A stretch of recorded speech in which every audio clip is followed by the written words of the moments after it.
Hey you guys, welcome back today, and we've got another great video lined up for you. We are talking about FOMO today. What is it? How does it affect you? How does it affect your money?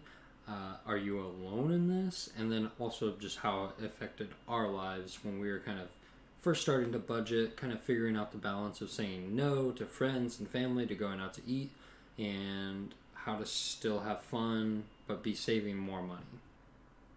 But before we can jump into today's video, we just want to give a quick public safety announcement that everyone is going to be comfortable doing different things right now. Businesses and areas are going to have different guidelines on what you can actually be out and doing. So keep that in mind when you take these into account and maybe apply them for after the pandemic is over. And with that said, you guys, let's jump into today's video. FOMO, or the fear of missing out, is a sensation that most people get if they get invited to do something by friends or family and they don't want to miss out on that experience. In fact, it's estimated that 70% of millennials regularly experience FOMO, and then 60% of that 70 then go and make a purchase within the next 24 hours so that they can feel better about missing out on said experience. Nearly 50% of millennials say that they've spent money that they didn't have just to keep up with friends. We experienced this a lot when we first started budgeting and still do today.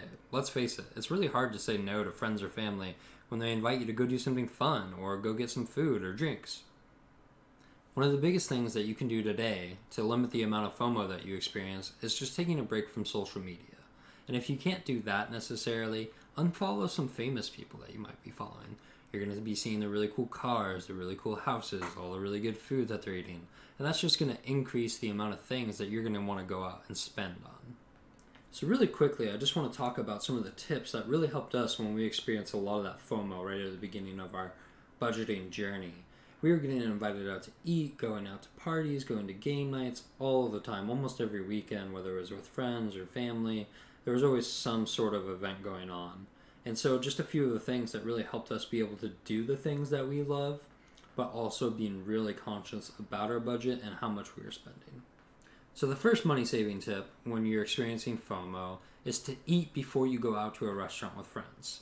Now the reason behind this is because when you get there, all you have to do is either order a drink or an appetizer. Our go-to is French fries or tater tots. And I mean, you're spending $4 for two people rather than spending probably $25. The second thing that you can do to save money while doing the things that you really want to go out and do is to suggest a new place. So if your friends are always going to the same really expensive restaurants because they love the food there, do some research and just find a restaurant nearby that serves similar things and go and try it out. Say that you heard good things about it and it's going to be half of the cost as to the restaurant that they're going to. So suggest a cheaper alternative. And the third and final way to save money but still do the things that you love is just to invite your friends over for a game night. This is a great way to save money because if you really want to be generous, it only costs $20 to $25 to host a great game night. You know, chips and dip and some drinks.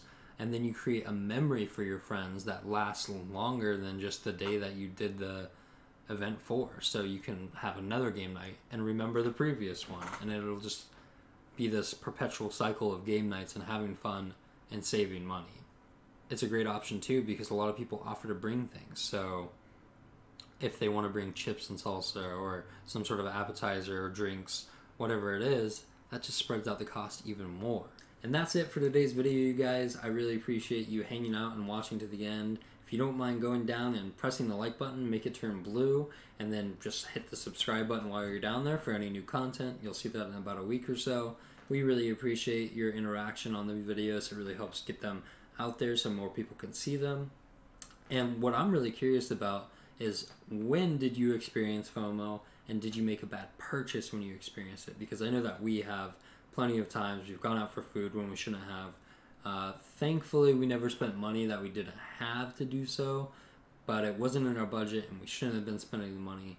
And so yeah, just go ahead and comment if you've done anything similar down below, and we will see you for the next video. Thanks. Bye.